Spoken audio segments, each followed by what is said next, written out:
Hello everyone. Today the first organization that we have to do is United Nations.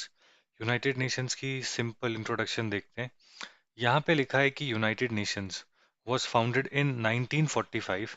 It is an international organization of 193 member states. Guided by its charter, the UN works through various organs and specialized agencies to maintain global peace, security, protect human rights, deliver humanitarian aid, promote sustainable development and uphold international law. ठीक है। UPSC mains में इसके ऊपर क्या सवाल आ सकता है? देखो, प्रीलिम्स में यूपीएससी ये पूछ लेगी कि बताओ कि ये यूएन की स्पेशलाइज्ड एजेंसी है कि नहीं है। बस यही मैक्सिमम यही सवाल यूपीएससी पूछ लेगी। मेंस में भाई ये बहुत इंपॉर्टेंट है, क्योंकि बहुत ज्यादा ये बातें हो रही हैं कि हमको क्या करने की जरूरत है। हमको जो जरूरत है वो है कि यूनाइटेड नेशंस के अंदर रिफॉर्म्स करने की जरूरत है। वी नीड यूएन के रिफॉर्म्स। तो इसलिए जब भी यूएन के रिफॉर्म्स की बात आएगी, तो जो टॉपर्स होते हैं, जिनके टॉप 10 रैंक्स आते हैं, वो क्या करते हैं? They always go by definitional approach या फिर हिस्टोरिकल अप्रोच। तो उसमें आपको क्या करना होता है? आपको लिखना होगा कि यूएन जो है, it was founded in 1945, it is guided by its charter. और ये क्या करती है? It ensures that there is global peace and security, it protects human rights, delivers humanitarian aid, promote sustainable development and uphold international law. भाई ऐसे करके आपको exam में लिखना होता है। अब इसके बाद वो बोलेंगे कि यूएन के रिफॉर्म्स बताओ। तो आप क्या करोगे ना, जैसे आपने देखा होगा, जैसे अक्षत जैन सर थे जिनका शायद AIR 2 आया था, और बाकी बहुत सारे टॉपर, वो कहते हैं कि भाई मेक डायग्राम्स। तो तू डायग्राम किस चीज के बनाता है? तू डायग्राम बनाता है स्टैटिक फैक्ट्स के, जो कि तू पढ़ के जो जाता है। जैसे कि यूनाइटेड नेशन का स्ट्रक्चर क्या है? यूनाइटेड नेशन के स्ट्रक्चर में क्या क्या आता है? इसमें आती है जनरल असेंबली, सिक्योरिटी काउंसिल, फिर इसके बाद इकोसॉक, फिर उसके बाद इंटरनेशनल कोर्ट ऑफ जस्टिस, फिर उसके बाद सेक्रेटेरिएट, फिर उसके बाद ट्रस्टीशिप काउंसिल। अब यूपीएससी के लिए मैं इसको कैसे याद करता था? अगर मुझे एक्रोनिम याद आता है तो मैंने कुछ ऐसे किया था, आई जस्ट एस, ऐसे करके कुछ मैंने याद किया था। तो देखते हैं अगर ये सेट होता है या नहीं होता है। तो देखते हैं। तो सबसे पहले तो आई से चलते हैं। तो आई से क्या है? अच्छा ठीक है, आई रहने देते। ये छः थे, छः थे ना? हाँ। तो जस्ट एज था। तो देख लेते हैं जे से क्या है। जे से है इंटरनेशनल, आई जे है ना, तो इंटरनेशनल कोर्ट ऑफ जस्टिस, तो आई जे इसका था। तो जे से हो गया जस्टिस। एस से हो गया सिक्योरिटी काउंसिल, नहीं, एस से हो गया सेक्रेटेरिएट, JST। टी से हो जाएगा ट्रस्टीशिप काउंसिल, ये JST तीन हो गए। और जो कोर हैं ऊपर वाले, ए से है असेंबली, ये रहा असेंबली। सी से है काउंसिल और ई से है इकोसॉक। तो अभी देख रहे हो, मतलब ये मैंने कब पढ़ा था? When I give my first serious mains in 2023, तब मैंने ये बनाया था, आई जस्ट एस, और ये अभी तक काम कर रहा है। और अगर मान लीजिए कि ये सवाल मुझे दिख जाता है कहाँ पे, if I find this question in let's say mains, तो भाई मैं अपने जो इवैल्यूएटर होगा उसको एक पर्सपेक्टिव दे दूंगा ना, कि भाई मैंने ये टॉपिक ऑलरेडी पढ़ा हुआ है और अच्छे से पढ़ा हुआ है। मुझे तो स्ट्रक्चर ऑफ यूनाइटेड नेशंस भी पता है, जो कि मैंने कह दिया कि JST, आई जस्ट एस से मैंने याद किया हुआ है। आई जैसे international court of justice, S से सेक्रेटेरिएट, टी से ट्रस्टीशिप, ए से जो जनरल असेंबली होती है, सी से काउंसिल और ई से इकोसॉक। सही है ना? ऐसे करके आप एक्रोनिम बना के याद करते हो और आप कॉन्कर करते हो। ठीक है, चलिए आगे देखते हैं क्या लिखा है। तो जनरल असेंबली का काम क्या होगा? The main deliberative body where all member states have equal representation, it discusses and makes decision on wide range of international issues. ठीक है, तो जो जनरल असेंबली है, यहाँ पर क्या होता है? यहाँ पे सारी की सारी जो 193 मेंबर्स हैं, वो अपने रिप्रेजेंटेटिव्स भेजती हैं, और जो टॉपिक ऑफ इंटरनेशनल इश्यूज को यहाँ पे डिस्कस किया जाता है। अभी हमने देखा कि इसराइल के खिलाफ वोट आया था, है ना? फिर उसके बाद ईरान के लिए आया था। नॉर्थ कोरिया के जो वोट आते, कहते हैं ना, यूनाइटेड नेशन ने वोट किया इसके फेवर में, इंडिया ने अब्सटेन करा। वो सब कहाँ पे होता है? वो सब यहाँ पे होता है भाई, जनरल असेंबली में। फिर इसके बाद आती है सिक्योरिटी काउंसिल। तो यहाँ पे कह रहे हैं, it is responsible for maintaining international peace and security. It has 15 members including 5 permanent members with veto power. तो जो यूनाइटेड नेशन सिक्योरिटी काउंसिल होती है, उसमें 5 परमानेंट मेंबर होते हैं और 10 दूसरे मेंबर्स होते हैं, जो कि रोटेट होते रहते हैं। इसके बाद है यूएन इकोसॉक। इकोसॉक का काम क्या होता है? इकोनॉमिक एंड सोशल काउंसिल है, तो ये क्या करेगी? Economic economic social and related work of UN and its specialised agencies, ये इसको मॉनिटर करती है। इसके बाद इंटरनेशनल कोर्ट ऑफ जस्टिस है, ये क्या करेगी, जो स्टेट्स हैं, इंडिविजुअल नहीं, स्टेट्स के बीच में जो लीगल डिस्प्यूट होगा उसको सॉर्ट करेंगे।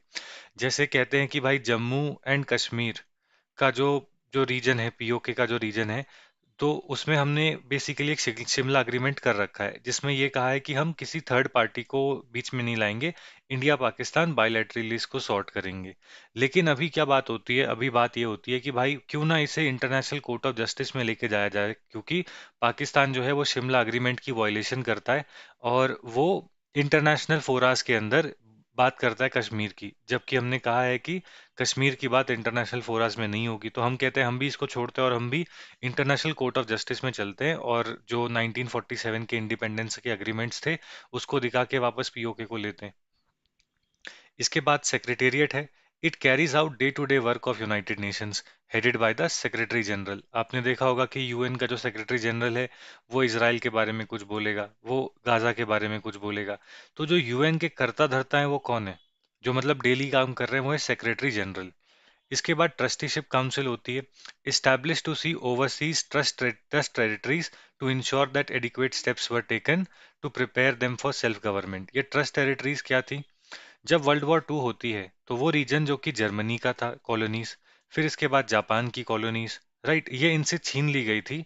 और इटली, जर्मनी और जापान की जो कॉलोनीज थी वो इनसे छीन ली गई थी, और उनको कह दिया था कि ये ट्रस्ट टेरिटरीज हैं, और जहाँ पे हम क्या करेंगे, ये जो ट्रस्टीशिप काउंसिल होगी वो धीरे धीरे कोशिश करेगी कि इन एरियाज के अंदर सेल्फ गवर्नमेंट आए और डेमोक्रेसी आए। तो अब ये जो ट्रस्टीशिप काउंसिल है ये मीट नहीं करती, ठीक है।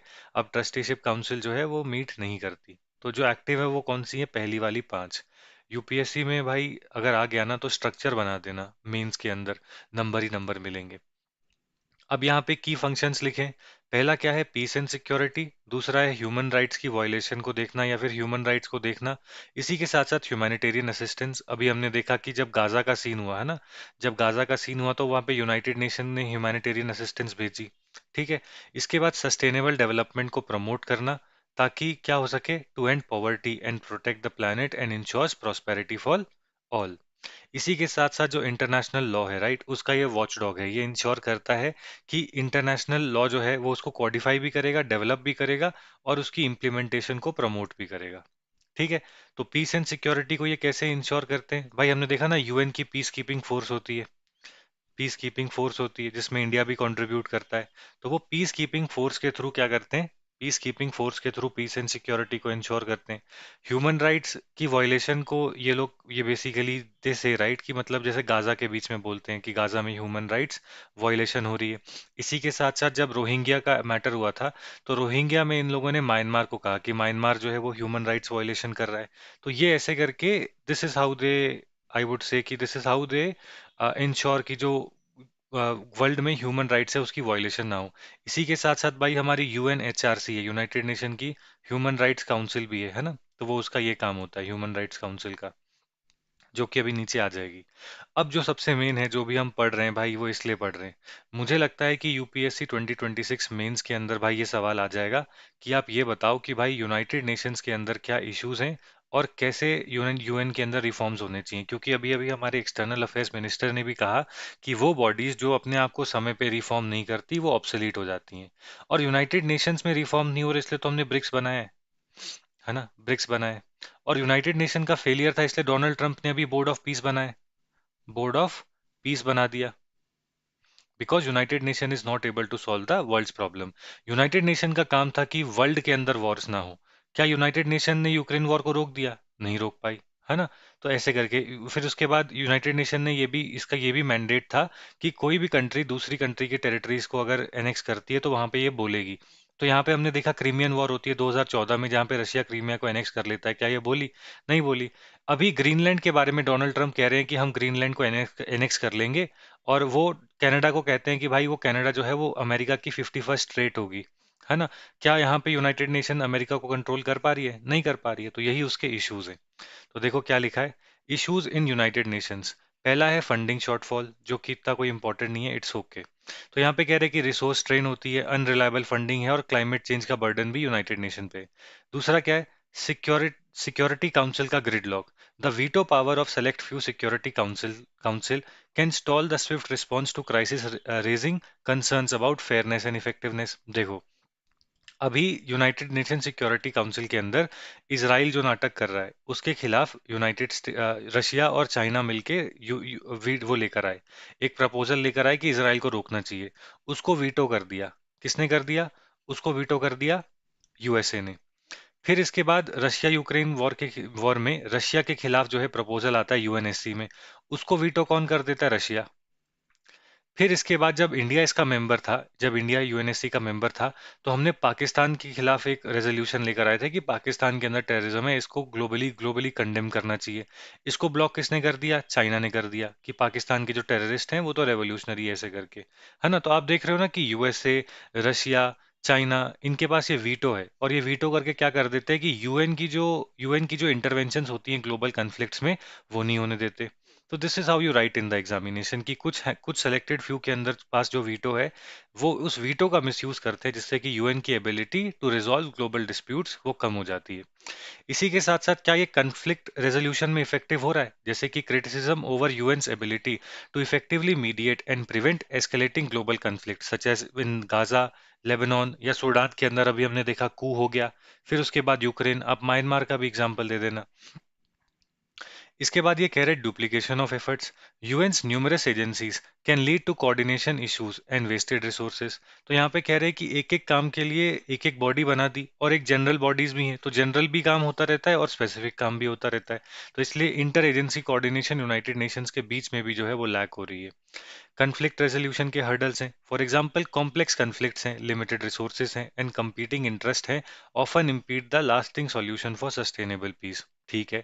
अब नीड फॉर एनहांस्ड मल्टीलैटरलिज्म, जैसे कि emphasis on reviving multilateralism to address global challenges like climate change, inequality and technological advancements. ठीक है। तो ये तो जनरल रिफॉर्म्स हो गए। अब हम बताएंगे कि क्या क्या रिफॉर्म्स नीडेड हैं। पहला है चार्टर में अमेंडमेंट करो। है ना? This is specific. हम जो ये सेशंस हैं वो इसके लिए कर रहे हैं, right? This is the main bread and butter. ये सेशंस जो हैं वो इसलिए हम कर रहे हैं। क्या लिखा है चार्टर में? Amendments. Reforms beyond the secretariat necessitate revisions to the UN charter, notoriously difficult process, article 108 है। तो यहाँ पे अगर यूएन चार्टर को आपको अमेंड करना है तो क्या करना पड़ेगा? पहले तो जनरल असेंबली बोले कि भाई करो, और यूएनएससी की सारी जो जो परमानेंट हैं, राइट, जो SC United Nation security council की परमानेंट बॉडीज हैं, उन सबको भी एक्सेप्ट करना पड़ेगा कि चार्टर के अंदर रिफॉर्म्स होने चाहिए, और फिर उसके बाद होगा रिफॉर्म। ठीक है। लेकिन अब आप मुझे बताओ कि परमानेंट फाइव जो हैं वो रिफॉर्म्स करने देंगे? वो नहीं करने देंगे, क्योंकि भाई उनके पास डिसप्रपोर्शनेट पावर है। इसके बाद यूएन चार्टर का review. The charter itself needs update. Obsolete references like enemy states from the axis powers and limitation on interventions, article 27 require revisiting. ठीक है। जनरल असेंबली की अगर हम बात करें, while structural reforms isn't urgent, improved coordination with the security council is crucial. जैसे मान लीजिए कि जो जनरल असेंबली है वो कहती है कि हाँ, हम इसराइल इसराइल को परस्यू करेंगे, या फिर इसराइल के ऊपर थोड़ा सा एक मॉरल प्रेशर डालेंगे, और एक जियो पॉलिटिकल प्रेशर डालेंगे कि वो गाजा के अंदर जो कर रहा है वो ना करे। ठीक है। अब जनरल असेंबली ने तो ये पास कर दिया, सिक्योरिटी काउंसिल के अंदर यूएसए बैठा है, इसको वीटो कर देता है। तो यहाँ पे कह रहे हैं क्या क्या दिक्कत है? जनरल असेंबली और सिक्योरिटी काउंसिल में कोऑर्डिनेशन नहीं है। अगर बात करें ट्रस्टीशिप काउंसिल की, with its original purpose fulfilled, this body either needs abolishment और अ न्यू मैंडेट। तो ये कह रहे ट्रस्टीशिप काउंसिल का काम हो गया, राइट? तो अब उसका कोई काम ही नहीं है, तो या तो उसको उसके जो उसके अंदर उसको रिफॉर्म कर दो, या तो उसको अबॉलिश कर दो। UN secretariat, red tape reduction, bureaucracy optimization and increased representation from developing nations and staff training are key priorities। तो यहाँ पे कह रहे हैं कि जो यूएन सेक्रेटेरिएट है वहां पर भी क्या है? रेड टेप है, कि देखेंगे सोचेंगे फिर कुछ कहेंगे, वैसा वाला एटीट्यूड है। इसके लिए हमको क्या करना पड़ेगा? जो वहां पे जो ब्यूरोक्रेसी है उसकी ऑप्टिमाइजेशन करनी पड़ेगी। कैसे करनी पड़ेगी? स्टाफ की ट्रेनिंग करके करनी पड़ेगी। ऐसे ही आपने देखा होगा ना टॉपर कॉपी में, वो एक हेडिंग के नीचे 10 पॉइंट लिखते हैं, और तुम्हारा 5 में ही हो गया भाई, मेरे 5 ही पॉइंट निकलते हैं। है ना? तो ऐसा कैसे कर पाते हैं? आप देख रहे हो ना, रेड टेपिज्म कम करनी है, कैसे होगी? जब ब्यूरोक्रेसी ऑप्टिमाइज होगी। ब्यूरोक्रेसी ऑप्टिमाइज कैसे होगी? जब स्टाफ की ट्रेनिंग होगी। है ना? ऐसे करके। और इसी के साथ साथ डेवलपिंग नेशंस की जो रिप्रेजेंटेशन है सेक्रेटेरिएट में वो बढ़नी चाहिए। रिफॉर्म्स, फाइनेंशियल रिफॉर्म्स भी करने होंगे, जैसे कि इंक्रीज फंडिंग का इंक्रीज करना चाहिए, जो मेंबर्स हैं उनको टाइमली मेंबर कंट्रीब्यूशन होनी चाहिए, and exploring independent revenue streams जैसे कि Tobin tax, the are vital. Addressing financial mismanagement is also crucial. तो यहाँ पे कह रहे हैं कि फाइनेंशियल रिफॉर्म्स दो तीन तरीके के होने चाहिए। पहले क्या है कि फंडिंग जो है ना, जो बॉडीज जो पार्टीज हैं है ना, उनके ऊपर ऐसे वो होना चाहिए कि फंडिंग की एक वो होनी चाहिए कि डिले नहीं आना चाहिए, पहला। दूसरा क्या है, new sources of funding, new sources of funding होने चाहिए। और चौथा क्या है, जो फंड है ना, जो फंड है उसका मिसमैनेजमेंट नहीं होना चाहिए, फंड का मिसमैनेजमेंट नहीं होना चाहिए। मैं आपको एग्जांपल देता हूँ। इन लोगों ने गाजा के लिए ह्यूमैनिटेरियन एड निकाले थे। भाई वो ह्यूमैनिटेरियन एड इन लोगों ने कहा जहाज से भेजेंगे, है ना। भाई अगर तुम चाहते तो उसको तुम इजिप्ट से भी भेज सकते थे ना, जहाज से इन लोगों ने फेंके और लोगों को लग रहा था कि बलून है, कि बलून गिर रहा है।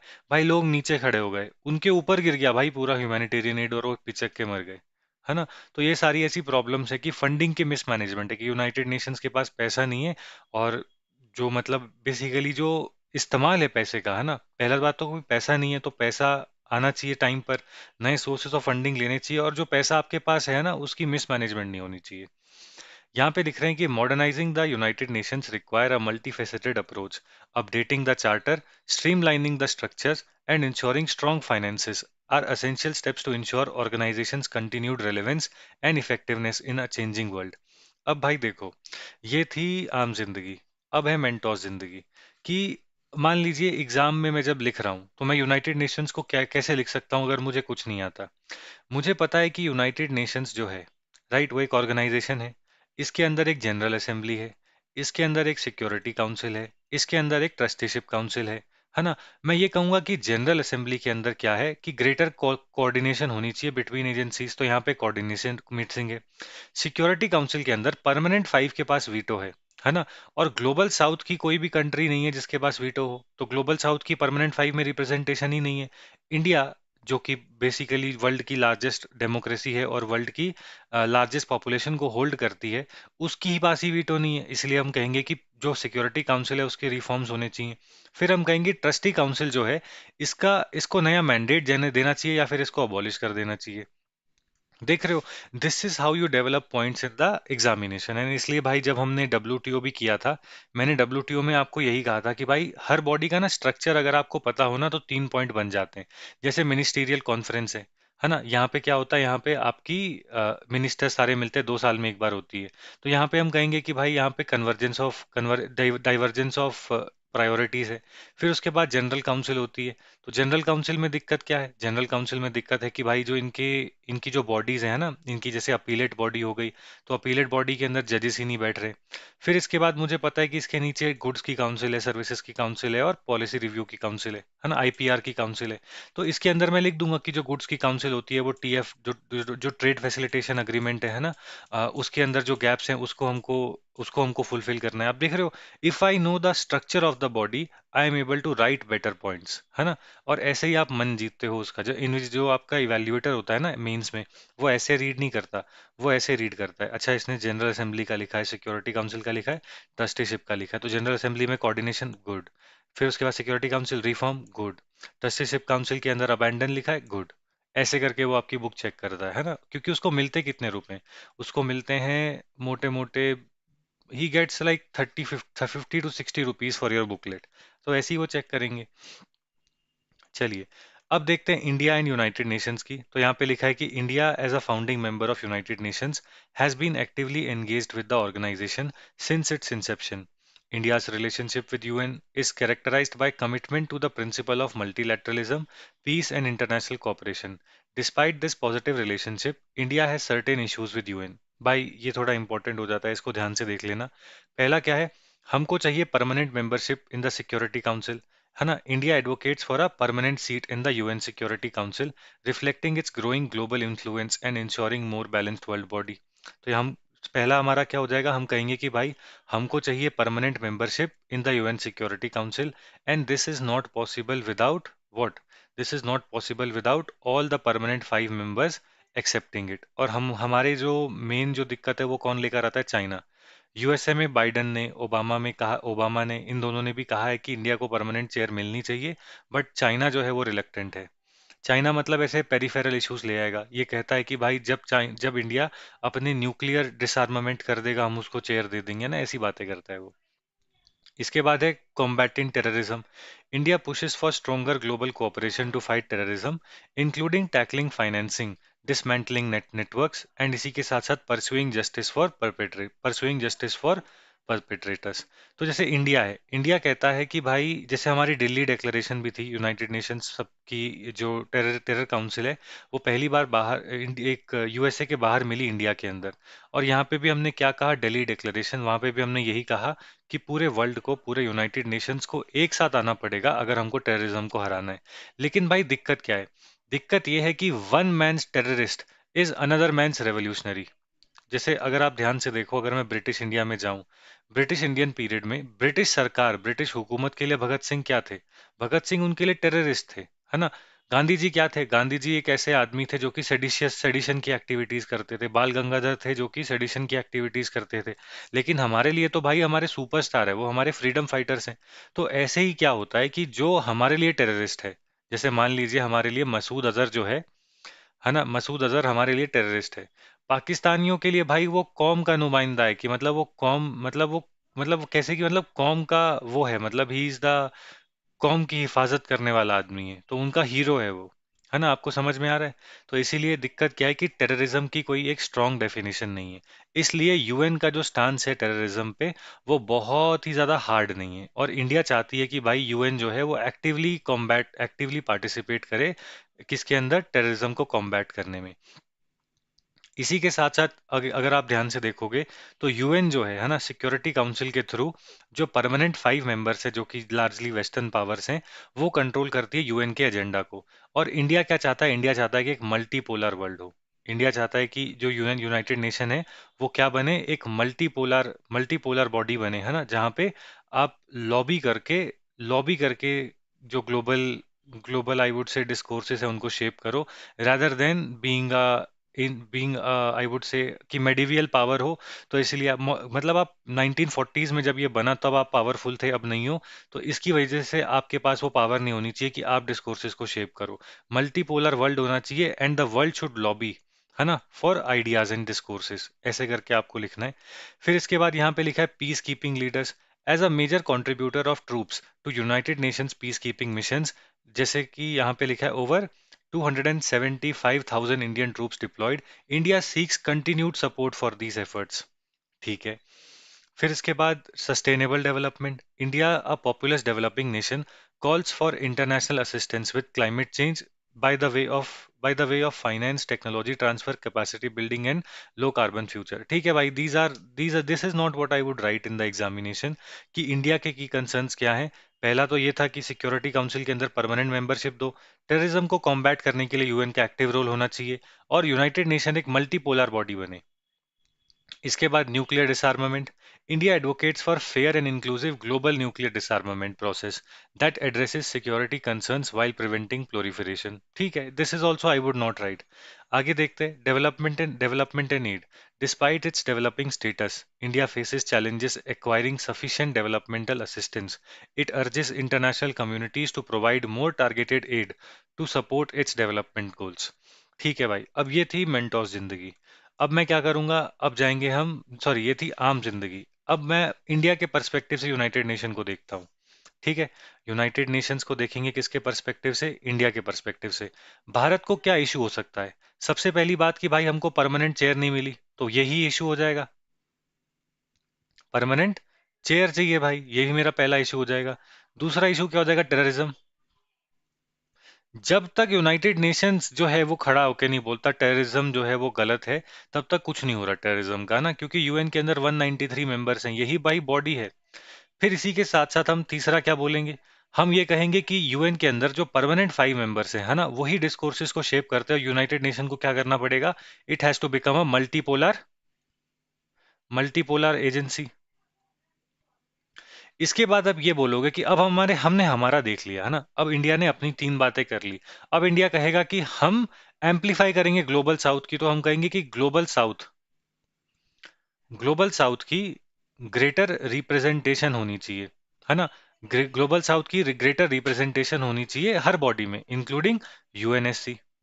ठीक है, including United Nation security council. फिर इसके बाद इंडिया की और क्या प्रायोरिटी होगी?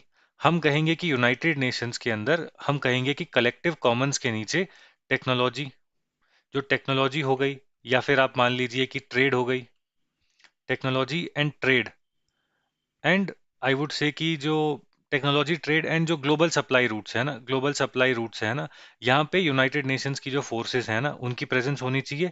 ट्रेड जो होनी चाहिए वो ओपन होनी चाहिए, और टेक एक्सेस होना चाहिए, कि बेसिकली यहाँ पे जो यूनाइटेड नेशंस के कुछ मतलब डिजिटल डीपीआईज होने चाहिए, जो कि हर किसी के पास जो है वो अवेलेबल हो। तो something like this I would right, कि यूनाइटेड नेशंस एक ऐसी बॉडी बनना चाहिए जो कि कोलैबोरेशन लेकर आए टेक्नोलॉजी में, ट्रेड में, और जो ग्लोबल सप्लाई चेन की रेसिलियंस में, कि यूनाइटेड नेशन ये सारी चीजें नहीं कर पा रहा।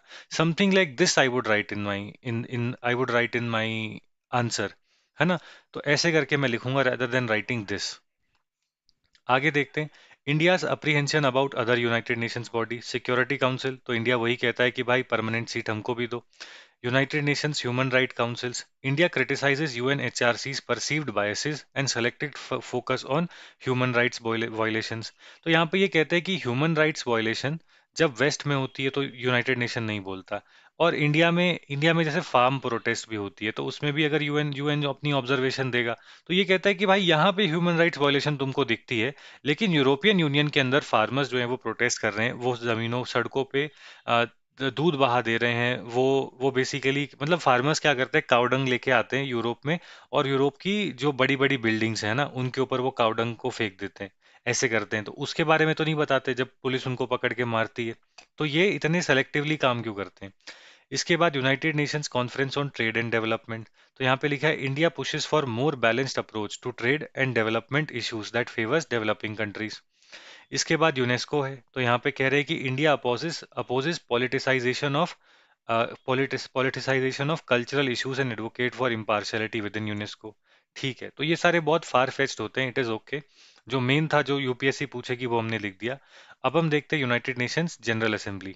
तो यूनाइटेड नेशंस जनरल असेंबली जो होती है, it is one of the 6 principal organisation, और यहाँ पे हर स्टेट जो है उसके पास इक्वल रिप्रेजेंटेशन होती है। It meets annually in September in New York. ठीक है, की फंक्शन क्या है? तो इसका डेलिबरेटिव रोल है। तो ये क्या करता है, ये ग्लोबल पीस के लिए security, development and international law को डिस्कस करता है और उसकी रिकमेंडेशन को बनाता है। इसी के साथ साथ यूएन का बजट जो है वो, ये जो सिक्योरिटी, जो हमारी जनरल असेंबली है, ये जो यूएन का बजट है उसे अप्रूव करती है। इसी के साथ साथ जो सिक्योरिटी काउंसिल के अंदर कौन से 10 नॉन परमानेंट मेंबर जाएंगे, ये भी कौन डिसाइड करता है? ये भी डिसाइड करती है हमारी जनरल असेंबली। तो it elects non permanent members to the security council, and it also appoints the secretary general, जो कि यूएन की सेक्रेटेरिएट को लीड करता है। ठीक है, आगे देखते हैं क्या लिखा है, सिग्निफिकेंस फॉर इंडिया। तो ये एक डिप्लोमेटिक प्लेटफॉर्म है। India uses UNGA to project its stance on global issues like terrorism, climate change and equity in global governance. आपने देखा होगा बहुत बार हमारे जो डिप्लोमेट्स हैं, जो आईआरएस ऑफिसर्स हैं, आईएफएस ऑफिसर्स हैं, उनके बहुत सारे जो सीन मतलब उनके क्लिप कट के यूट्यूब पे आते हैं ना, कि हम पाकिस्तान को कैसे धो रहे हैं, तो वो भाई यूएनजीए की फोटो होती है, यूनाइटेड नेशन जनरल असेंबली। तो इंडिया वहाँ पे क्या करता है, जो ग्लोबल इश्यूज है जैसे कि टेररिज्म हो गया, क्लाइमेट चेंज हो गया, है ना, इक्विटी इन ग्लोबल गवर्नेंस, की भाई यूएन को रिफॉर्म्स पुश करने चाहिए, वो सब हम कहाँ पे बताते हैं, यूएनजीए में बताते हैं। आगे लिखा है एडवोकेसी फॉर रिफॉर्म्स, वही सेम चीज जो मैंने आपको अभी बताई। Voice of the global south, India aligns with issues pertinent to global south including sustainable development, vaccine equity and climate justice. जब हम पढ़ रहे थे मैंने आपको कहा था ना भाई, ये देखो मैंने यहाँ पे ग्लोबल साउथ की बात करी थी, देख रहे हो? क्यों? क्योंकि भाई मतलब यहाँ पे आप देखो, क्या यहाँ पे ग्लोबल साउथ कहीं पे लिखा है? नहीं लिखा है। लेकिन मैंने ग्लोबल साउथ की बात करी क्योंकि मुझे पता है कि इंडिया की इंटरनेशनल प्रायोरिटीज क्या है। वो क्या चाहते हैं? इंडिया चाहती है फ्री ट्रेड होनी चाहिए, ओपन ओपन रूट्स होने चाहिए, एंड रूल बेस्ड ऑर्डर होना चाहिए, रूल बेस्ड ऑर्डर होना चाहिए, है ना? ऐसे करके मैं लिखूंगा, तो देखो वही सेम चीज मैंने यहाँ पे लिखी है।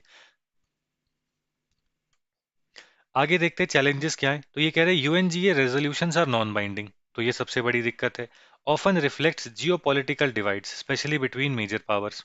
तो यहाँ पे आगे देखते हैं कंक्लूजन में आप क्या लिखोगे, UNGA remains a vital forum for multilateral dialogue. For India it's an instrument to enhance global visibility, promotes its strategic interest and act as a voice for developing countries in shaping the evolving global order. तो this is what you will write in the examination.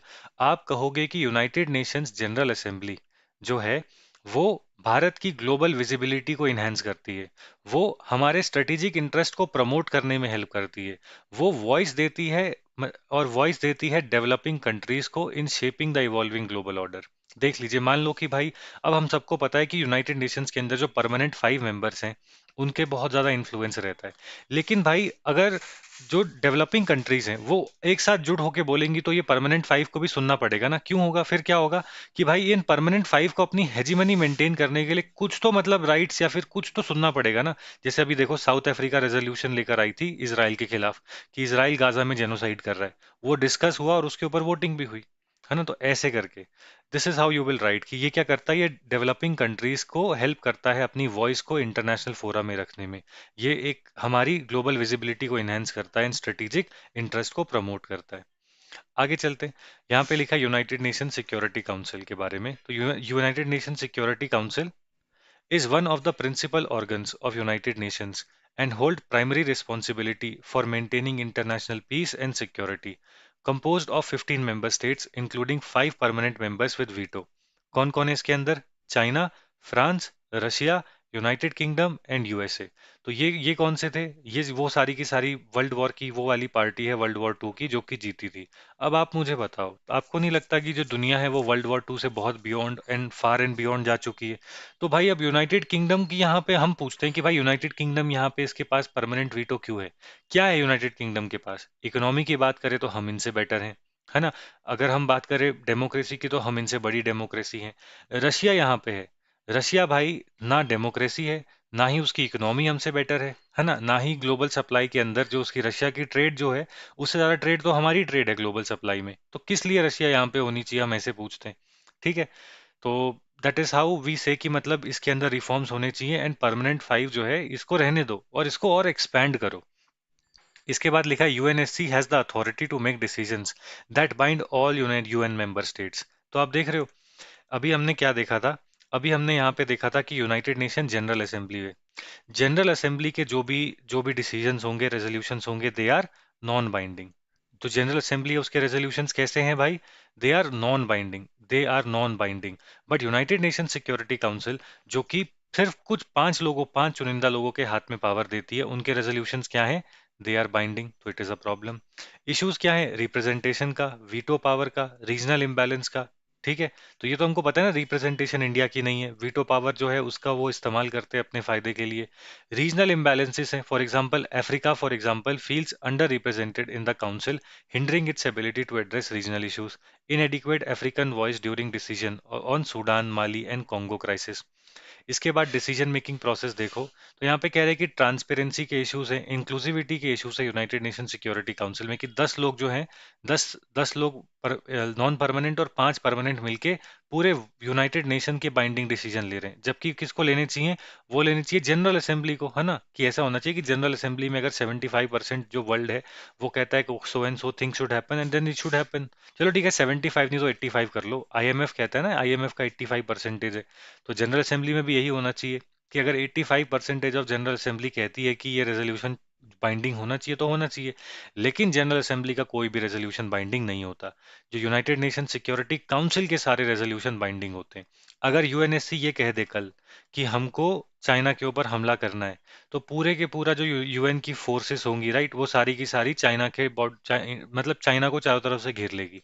तो ये security council की power है, और ये power कितने लोगों के पास है? 15 लोगों के पास। क्या ये अच्छी बात है? This is not a good thing, है ना। This is undemocratic. आगे चलते हैं। आगे लिखा है रिस्पॉन्डिंग टू क्राइसिस। तो यहाँ पे लिखा है council's effectiveness in addressing global crisis and emergencies is hampered by its slow and cumbersome process. Example delayed response in Syrian civil war and Tigray conflict in Ethiopia.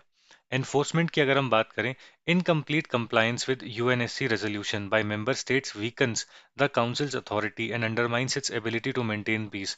For example North Korea sanctions are often violated with limited accountability. जैसे China है, हमने north Korea के ऊपर sanctions लगा दिए, लेकिन China अभी भी ट्रेड करेगा, रशिया अभी भी ट्रेड करेगा। चलिए आगे चलते हैं। UN CTC and global fight against terrorism. तो ये सीटीसी क्या है? Global terrorism committee, counter terrorism committee. तो इसके ऊपर यूपीएससी ने सवाल भी पूछा था। 2024 में ही पूछा था। फिर भी एक बार देख लेते हैं। Terrorism severely threatens global piece, disrupts economies and destabilizes nation and leads to grave human rights violation। ठीक है। अब यहाँ पे कह रहे हैं the United Nation security councils counter terrorism committee established post 9/11 via resolution 1373 plays a pivotal role by strengthening legal frameworks, enabling intelligence cooperation and sanctioning terror linked entities जैसे कि अल कायदा। its associated bodies, the Counter Terrorism Executive Directorate CTED, aids capacity building जैसे कि Sahel reason के अंदर Burkina, वो था ना, क्या कहते हैं, बोको हरम, इनके खिलाफ इन्होंने काम किया था यहाँ पे। And monitors compliances. However, its effectiveness is limited by geopolitical rivalries, जैसे कि डेडलॉक ओवर सीरिया। फिर उसके बाद resource constraint in developing nations जैसे कि Niger and Mali, misuse of tech by non state actors and implementation gaps. Moreover concerns over civil liberties post 9/11 surveillance persist. Despite these challenges, CTC remains a key pillar for global counterterrorism, a multi-pronged strategy involving inclusive development, respect for human rights, adaptive technologies. Technology use is essential for long-term success in combating terrorism globally। ठीक है, मतलब पूछ लिया ना UPSC ने उस time पे, क्योंकि वो उस समय न्यूज़ पे होगी, इसकी कोई मीटिंग होगी जिसको इंडिया ने चेयर किया होगा, that is why they asked. ठीक है, और इसका कोई इतना मतलब इतनी डेप्थ में यूपीएससी नहीं जाता जब तक वो इंडिया से रिलेट ना करे। अब India and United Nation security council की बात हो रही है भाई, सीधी सी बात है, हमको क्या चाहिए सिक्योरिटी काउंसिल में? परमानेंट सीट चाहिए, है ना। हमको चाहिए कि हमारा इन्फ्लुएंस होना चाहिए। और हम कहते हैं कि भाई यूनाइटेड नेशन सिक्योरिटी काउंसिल के अंदर जो यूएनएससी है ना, यूएनएससी है, इंडिया क्या करेगा? इंडिया ये थोड़ी बोलेगा मुझे चाहिए मुझे चाहिए। हम कहते हैं कि यूएनएससी के अंदर रिफॉर्म्स होने चाहिए। इफ यू से कि हमको सीट दो, तो we will come out as somebody who selfish. तो what do we say that United Nation security Council के अंदर क्या होनी चाहिए? सबसे पहली चीज, वाइडर रिप्रेजेंटेशन होनी चाहिए। जो परमानेंट फाइव है उसको क्या करना है? एक्सपैंड करना है। फिर हम कहते हैं कि यहाँ पे रीजन्स जैसे कि अफ्रीका, इसकी रिप्रेजेंटेशन होनी चाहिए। तीसरी चीज हम कहते थे थर्ड में कि भाई ग्लोबल साउथ तो यहाँ पे अनरिप्रेजेंटेड है। तो जब तक ग्लोबल साउथ अनरिप्रेजेंटेड है एज अ परमानेंट मेंबर, तब तक यूनाइटेड नेशन सिक्योरिटी काउंसिल हम कैसे कह सकते हैं कि इसके डिसीजंस जो हैं वो वर्ल्ड के डिसीजंस हैं? चलिए, इम्पेडिमेंट्स क्या हैं भाई? ये यूपीएससी फिर से पूछ सकती है आपसे 2025 2026 में कि व्हाट आर दोज इम्पेडिमेंट्स जिसकी वजह से ये सब नाटक हो रहा है। तो यहाँ पे कह रहे हैं veto power of current members, the existing P5 members may block the expansion to protect their power. इसके बाद लैक ऑफ ग्लोबल कंसेंसस, जैसे यहाँ पे लिखा है कि नो अग्रीमेंट अमंग P5 और UN members on how to expand the United Nation security Council. Historic issues हैं।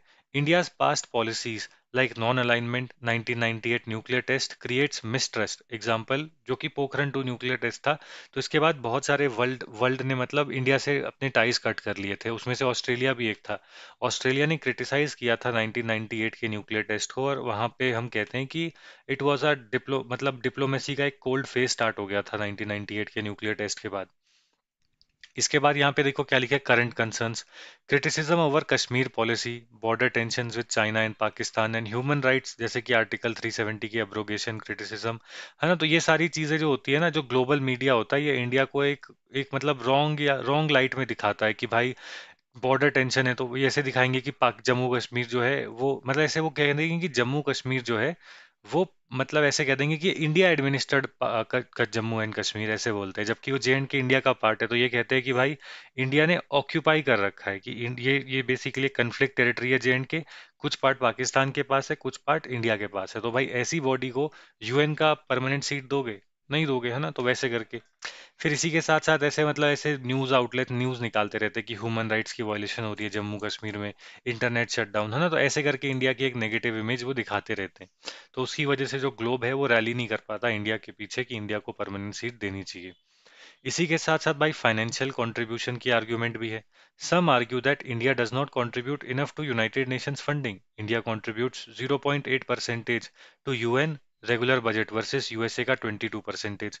तो ये कह रहे हैं कि भाई जिस दिन इंडिया जो है एक ग्रेटर प्रोपोर्शन देने लगेगा यूनाइटेड नेशंस के अंदर, अब फंड करने लगेगा, तो ऑटोमेटिकली भाई वो हिस्सेदारी मांगने लगेगा। घर घर में क्या होता है, हमारे घर में हम पापा की अथॉरिटी को तभी चैलेंज कर पाते हैं ना जब हमारी नौकरी लगती है। तब तक तो सुनना पड़ेगा, तो वही सेम चीज़ यहाँ पर भी है। तो यहाँ पे क्या कह रहे हैं, यहाँ पे कह रहे हैं कि भाई अगर यूनाइटेड नेशंस के अंदर हमको परमानेंट सीट चाहिए तो हमको क्या करना होगा, हमको ज़्यादा फंडिंग देनी पड़ेगी। तो यहाँ पे देखो क्या, यहाँ पे ना दो चीज़ें, एक है G4। G4 वो कंट्रीज हैं जो कि कहती हैं कि भाई हम एक दूसरे को रैली करेंगे, लॉबी करेंगे एक दूसरे को परमानेंट सीट मिलने में। ठीक है। फिर इसके बाद दूसरा है कॉफी बोर्ड। ठीक है, कॉफी बोर्ड करके कॉफी काउंसिल या ऐसा कुछ है, कॉफी कॉफी पार्टी ऐसा कुछ है, कॉफी बोर्ड या कॉफी पार्टी ऐसा कुछ है। तो ये कॉफी पार्टी या कॉफी बोर्ड ये कहता है कि हम क्या करेंगे, वी कॉफी क्लब है। हाँ, कॉफी क्लब।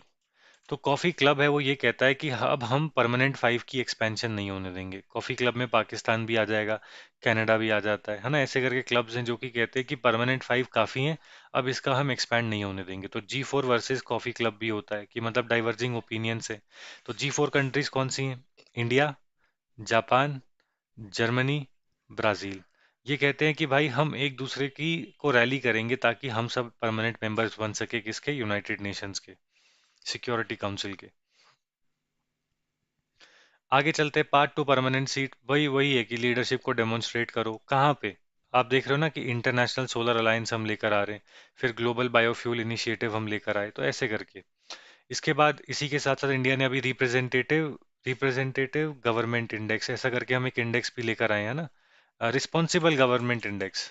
तो वो भी हम लेकर आए हैं। तो अब हम क्या कर रहे हैं, हम लीडरशिप रोल्स लेकर आ रहे हैं। हम बता रहे हैं कि भाई हम इंटरनेशनल बॉडीज भी चला सकते हैं, हम इंटरनेशनल रिपोर्ट्स भी लेके आ सकते हैं। Diplomatic advocacy, building consensus, promoting inclusivity, strengthening regional ties. इसके बाद engaging stakeholders and active multilateralism. ये सारी चीजें हमको करनी पड़ेंगी। आगे यूएनएचआरसी को चलते हैं। यूएनएचआरसी इतनी कोई वो नहीं थी, इतना मतलब मुझे नहीं लगता कि यूएनएचआरसी के ऊपर सवाल आ सकते हैं। यूएनएचआरसी के अंदर जो मेन चीज़ है वो क्या होगी, ह्यूमन राइट्स के इश्यूज को देखेगी। हमको क्या देखना है कि यूएनएचआरसी इंडिया के अंदर मतलब इसकी दिक्कत क्या है और इसकी क्रिटिसिज्म क्या है। तो यहाँ पे देखो, UN human rights concerns regarding India. तो यहाँ पे कह रहे हैं जम्मू एंड कश्मीर के बारे में। तो the UNHRC expressed alarm over human rights abuse in Jammu and Kashmir, citing detention of political leaders and activist. ठीक है, तो जो हम आप कहोगे कि यूएनएचआरसी इंटरनल अफेयर्स में बात करती है, आर्टिकल 370 के बारे में इसने बोला। ठीक है, आर्टिकल 370 के बारे में बोला।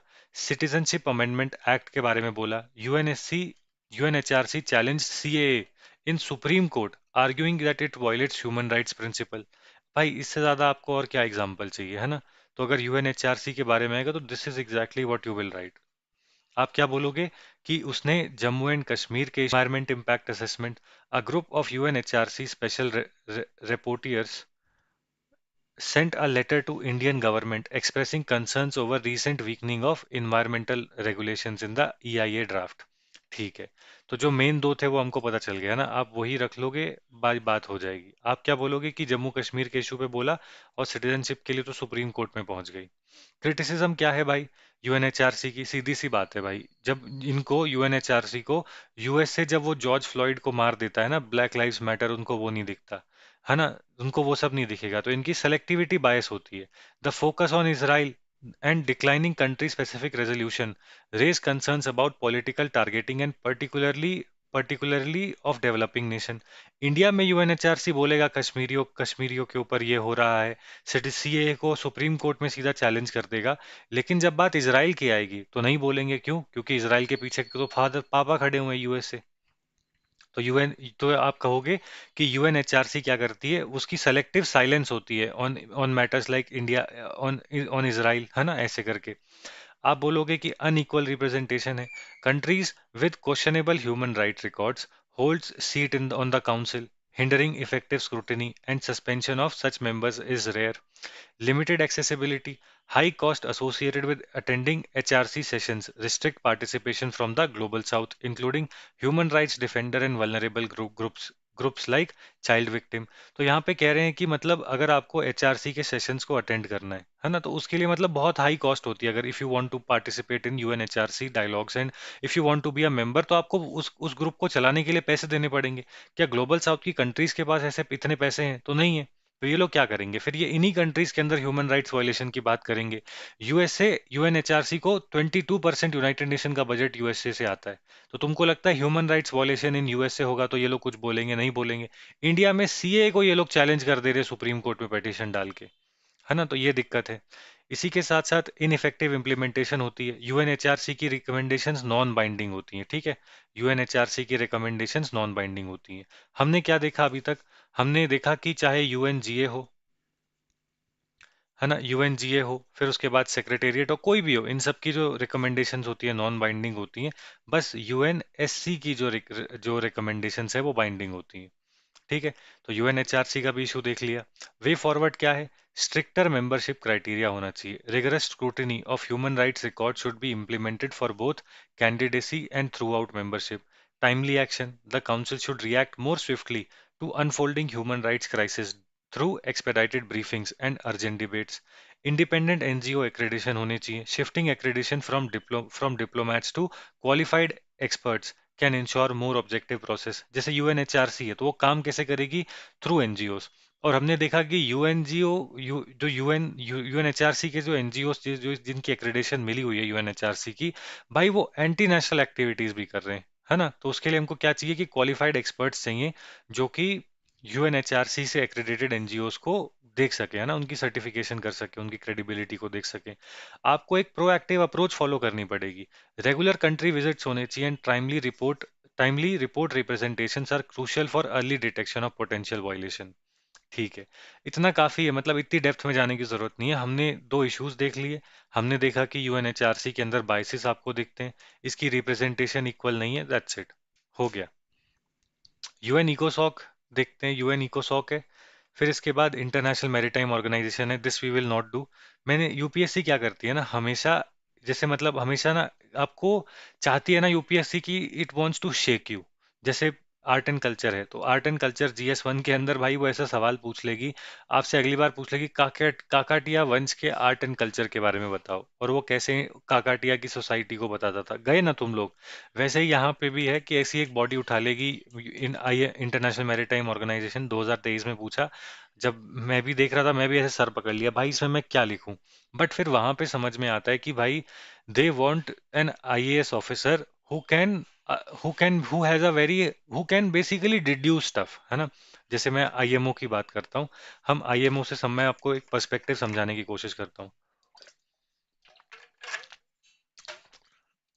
देखो, अभी इंटरनेशनल मैरीटाइम ऑर्गेनाइजेशन है, मेरे को नहीं पता ये क्या करती है, ठीक है?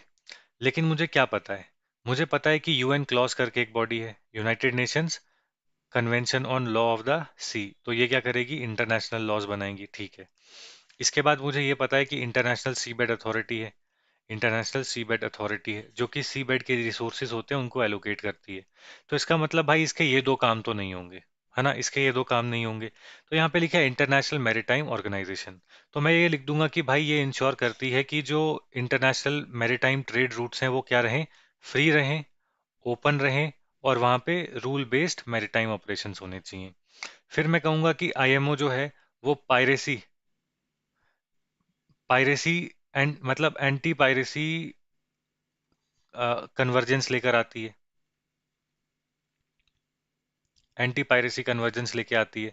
अब मैं ये भी कहूंगा कि आईएमओ जो है वो शिपिंग को सस्टेनेबल बनाने की सस्टेनेबिलिटी की बात करेगी,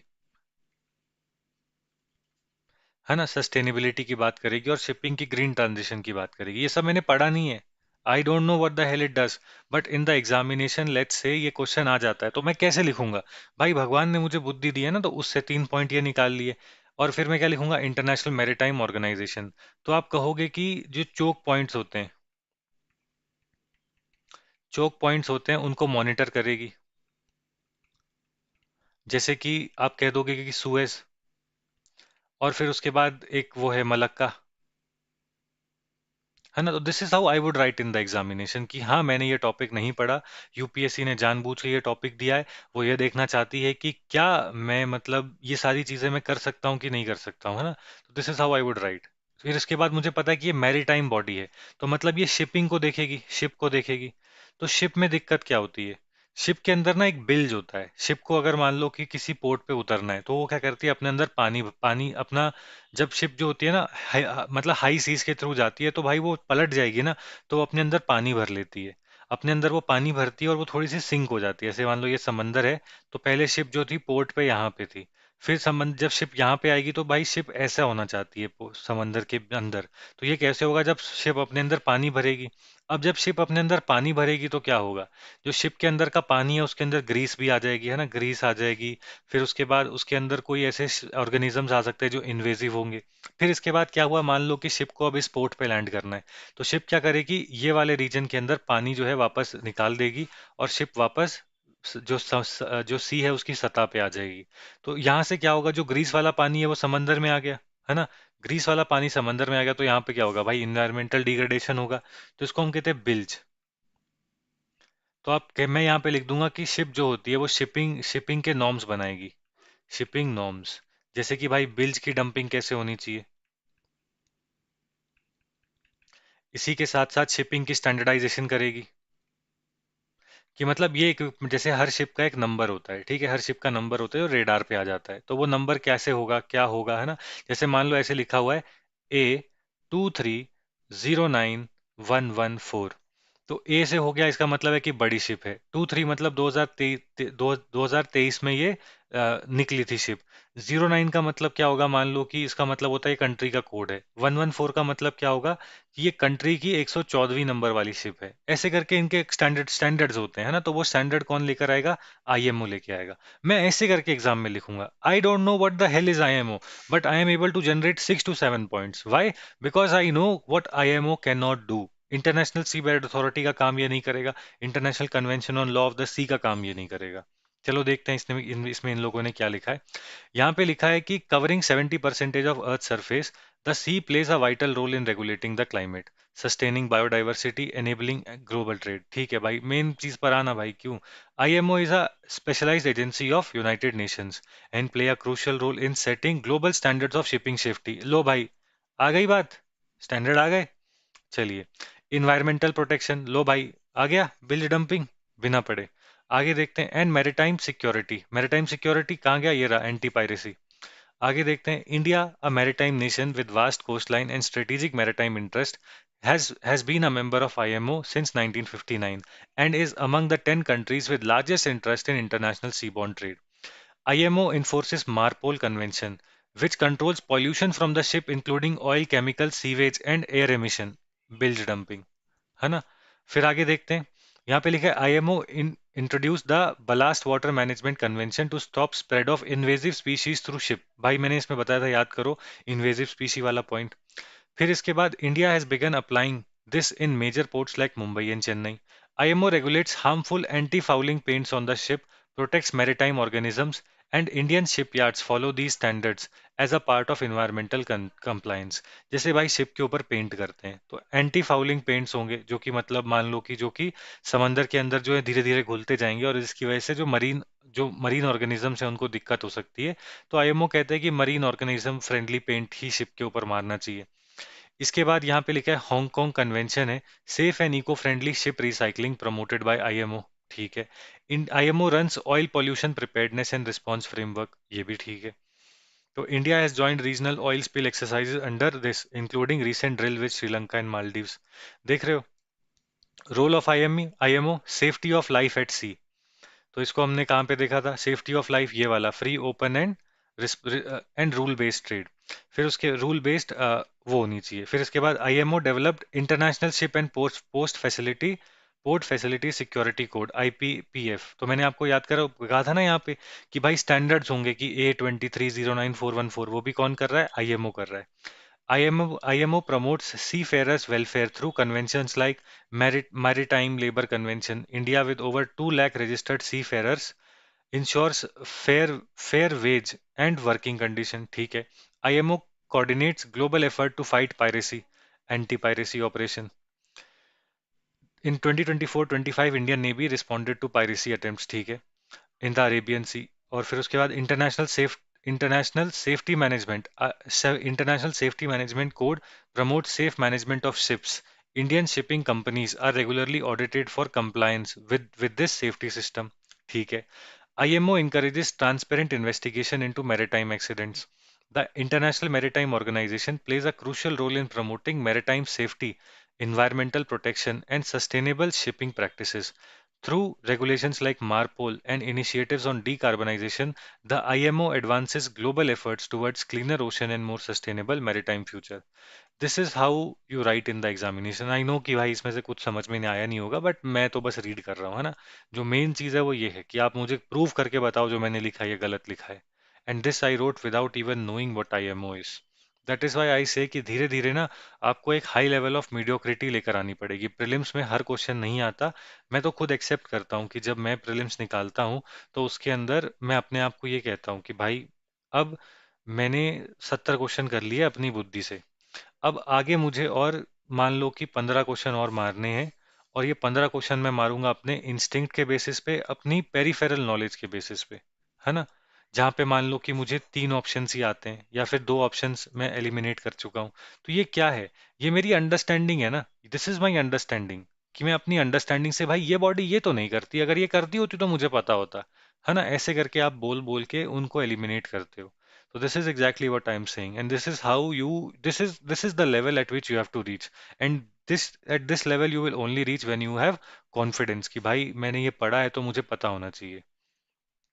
चलिए आगे चलते हैं. यहाँ पे बोला हुआ है इज दिस लाइव. हाँ भाई ये लाइव ही तो है.